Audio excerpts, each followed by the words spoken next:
Nagagalit ka ba sa kanya, Nigel? Hindi ka na nagagalit. 7. Bakit mo siya ginagawa na sa kalagay niya? 9. Ha? Ikalawang ampas na dasal magnetiko, bigyan ng kuryente sa ulo. Ano? Bakit ka sa kanya nagagalit? Ewan ko. Bakit ka nasolve na espiritu niya? Ewan ko. Paano ka nakapasok niya ng gano'ng kabilis? Ewan ko. Sinungaling ka pa rin. Gusto mo talagang parusahan kita ng parusahan. Ano ba ang kinagagalit mo sa kanya? Ha? Tao ka ba, elemento espiritu? Tao ka, espiritu, elemento. Sagutin mo yung tanong ko. Kung tao ka, espiritu, elemento. Tao. Babae, lalaki.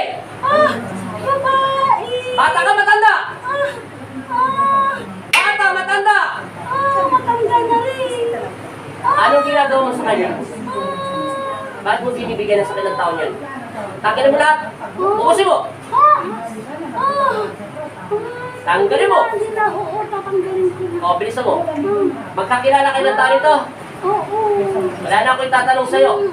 Itigil mo ito. Pag hindi mo ito tinigil, ibabalik ko ito sa'yo lahat. May anak ka wala? Meron. Ilan ang anak mo? Ilan ang anak mo? Apat. Hindi, kalasin mo lahat. Okay. Ibabalik ko ito sa'yo. Paspasin mo lahat.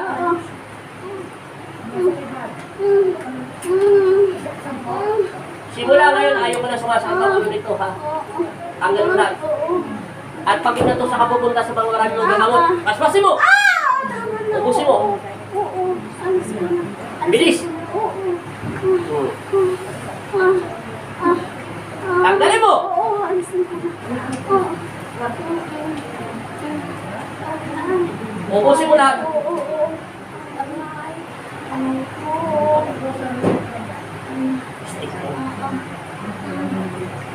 Wala. Pasensyahan tayo. Ibabalik ko muna pansamantala sa iyo itong sakit nito para matuto ka tumawag kay Jesucristo. Hanggang hindi ka marunong humingi ng kapatawaran. Amen. Patawarin na ka ba?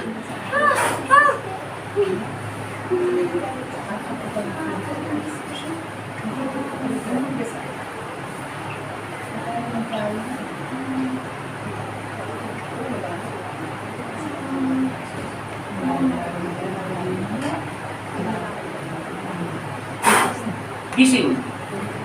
Sabi mo in Jesus' name. In Jesus' name. Hindi ka na malalim. Atras. Adi! Yala, at akin siya. Agad. Bilis mo.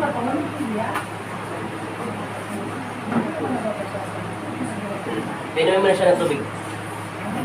Ito tubig niya. Kunti yan. Patampayin mo muna ng tubig. Huwag mo muna ng siya. Ayaw mo muna ng ano.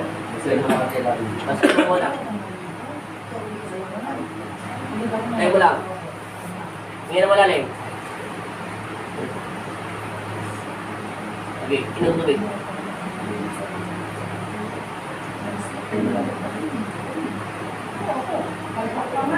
Ngayon pumikit ka at sambitin mo si Kristo na 3 beses sa iyong puso.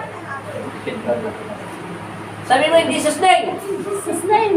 Lakasan mo. In Jesus' name. Isa pa. In Jesus' name. Amen. Amen. Ipagpagmimpa mo.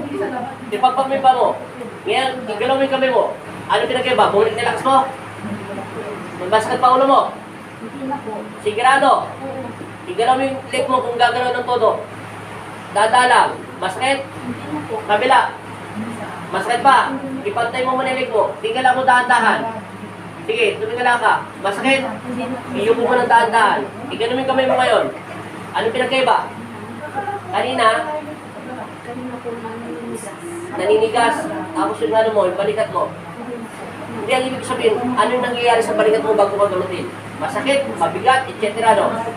Ngayon, igalaw mo yung paa mo. Walang sakit. Oh. May nakita ka madaling maliwanag. Saan banda? Alam mo yun, nadaanan mo na sa kalsada o sa pintuan, sa bahay, etc. Hindi mo ba nakikita? Salamat. 100%. May nagdarasal sa kanya. Okay na yan. Tagay Ilocos Sur.